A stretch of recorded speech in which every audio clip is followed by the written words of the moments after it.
Farida Nurhan tak takut meski Kode Blue CEO dan chef hebat, ogah ikuti 3 syarat.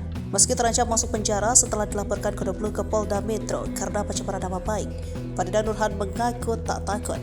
Sebab Kode Blue sudah memberikan keterangan dan memperlihatkan bukti boxing yang dilakukan Farida Nurhan.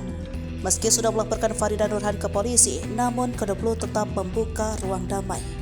Namun dia mengajukan syarat sebab tindakan Farida Nurhan sudah sangat merugikan, membongkar identitas dan menghancurkan bisnisnya. Maka ada 3 syarat yang diajukan Kode Blue tetapi sangat berat bagi Farida Nurhan.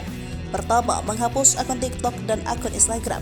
Kemudian kedua, membuat surat tertulis permintaan maaf, dan ketiga, menggantikan uang 137 juta rupiah. Namun Farida cuek dan tak mau meminta maaf. Sebab dia pun mengalami kerugian, anak cucunya juga dihujat, sehingga jika meminta maaf bukan kepada Kode Blue tetapi kepada anak dan cucunya. Farida Nurhan tidak menyesali pembelaan terhadap warung Nyak Kopsa saat dikritik oleh Kode Blue meskipun kini mereka berdua justru berdamai lebih dulu.